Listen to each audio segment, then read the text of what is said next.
വയനാട്ടിലെ ആളെ കൊല്ലുക ആനയെ മയക്കുവെടിവെക്കുന്നത് നീളും. ഇന്നത്തെ ദൗത്യം അവസാനിപ്പിച്ച് വനം വകുപ്പ്. തീരുമാനം ആനയെ കണ്ടെത്താൻ കഴിയാത്ത സാഹചര്യത്തിൽ മണ്ണുണ്ടിയിൽ വനം വകുപ്പ് ഉദ്യോഗസ്ഥരെ തടഞ്ഞ് നാട്ടുകാർ.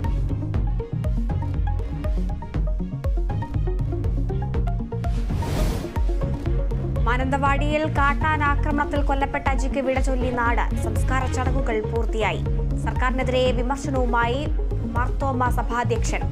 മനുഷ്യജീവനുണ്ടാകുന്ന നഷ്ടം പണം നൽകി പരിഹരിക്കാനാകില്ലെന്ന് തിയഡോഷ്യസ് മെട്രോപൊലീത്ത.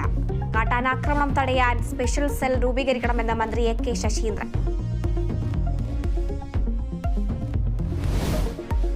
ഗോഡ്സെയെ പ്രകീർത്തിച്ച കേസിൽ NIT അധ്യാപികയുടെ ചോദ്യം ചെയ്യൽ പൂർത്തിയായി. അന്വേഷണം പ്രാഥമിക ഘട്ടത്തിലെന്ന പോലീസ്. 13-ന് സ്റ്റേഷനിൽ ഹാജരാകാൻ ഷൈജ ആണ്ടവന് നിർദ്ദേശം.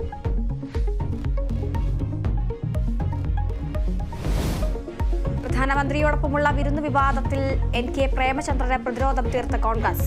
എളമരം കരീമിനേക്കാൾ മോദിക്കെതിരെ പ്രസംഗിച്ചയാൾ പ്രേമചന്ദ്രനെന്ന് K മുരളീധരൻ.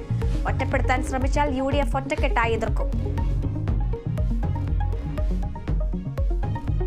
ഏറ്റവും ശക്തമായിട്ട് BJP എതിർത്ത് സഭയ്ക്കകത്ത് പ്രസംഗിച്ച ആളാണ് ശ്രീ NK പ്രേമേന്ദ്രൻ.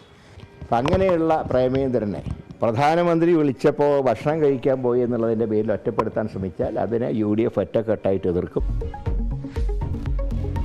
ഭക്ഷണം കഴിച്ചതിൽ രാഷ്ട്രീയമില്ലെന്നും സൗഹൃദം മാത്രമെന്നും MP-യുടെ വിശദീകരണം. വിവാദം CPM-ന്റെ വിഷയദാരിദ്ര്യം കൊണ്ടെന്ന ഷിബു ബേബി ജോൺ. തിരുവനന്തപുരം മലയൻകീഴിൽ യുവാവിനെ കുത്തിക്കൊലപ്പെടുത്തി. കൊലപ്പെട്ടത് കാരാങ്കോട്ടുകോണം സ്വദേശി ശരത്ത്. 3 പേർ അറസ്റ്റിൽ. കൊലപാതകത്തിന് പിന്നിൽ ഉത്സവപ്പറമ്പിലെ തർക്കം.